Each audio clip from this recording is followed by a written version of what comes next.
Hi guys, natatandaan ko nga pala nung bata ako. Dati kasi guys, nagkaroon ako ng pneumonitis. So, yung pneumonitis kasi, yun yung pneumonia. Tapos namamagay baga ako kaya naging pneumonitis. So, medyo malala ako that time. Kala ko nga mawawala na ako sa mundo. Pero, eto, buhay pa rin ako. Isa lang ibig sabihin yan. May mission pa ako. At ayun nga, naging provider ako ng family ko. So, yun guys, that time, pag ako ayan, sipong-sipon, dito ako nire-reflex ng tatay ko. So, meron tayo ditong medyas, ayan.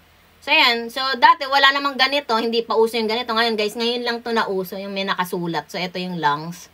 So, meron tayo ditong acupuncture.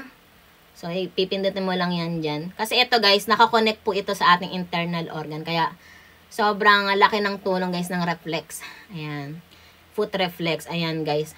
Tapos, may time na pag hinahirapan akong huminga, dito niya ako inaano. Ayan. Ito yung diaphragm. Ayan. Pinipindutin niyang ganyan. Actually, ang gamit niya nun, acupressure. Yung acupressure, yun yung ginagamitan mo lang ng kamay mo. Ayan. Maraming pwedeng gamitin. Siko, kamay. Ayan.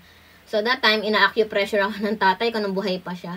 And then, sasabihin ko sa inyo, dati guys, binuhay kami ng parents ko sa pamagitan ng pagre-reflex. Kasi reflexologist po yung father at mother ko. And ako talagang natuto din naman ako. Pero hindi ako kasing galing ng tatay ko. Kasi that time, nung yung tatay ko, pag may pumupunta sa amin, ay ako na-sprain, ayun, tatay ko yung ayun. So, marami pong nagpapa-reflex sa tatay ko ng buhay pa siya. And ayun, yung mother ko naman that time, pag may nagpapamassage siya kanya at nagpapa-reflex, mga stroke. Lang yung tipang umuwi ng ganun. Pero ayun, natatanggal ng nanay ko. Pero hindi naman yun in just days, weeks, months yun. And so ayan, buti na lang guys, meron na tayong ganito.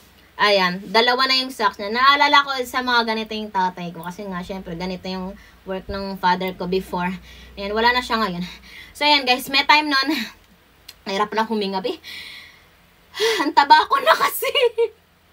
Yung chan ko naiipit. So, ayan guys, as you can see, meron ditong, ayan, may nakalagay dito, anus, ayan.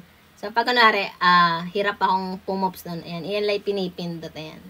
So, ayan, nakakonect kasi yan talaga guys sa internal organ natin. Ayan.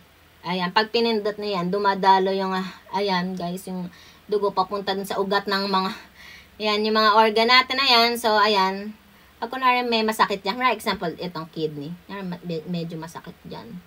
So, ayun. Iwasan mo na yung magkakain ng maalat, So, ayan, guys. Ayan. Kapag bumili kayo nito, buti na lang may ganito na sa TikTok. Naalala ko tuloy tatay. Ayan. So, ang tawag po rito, guys, creative foot. Ayan. Reflex. Ayan.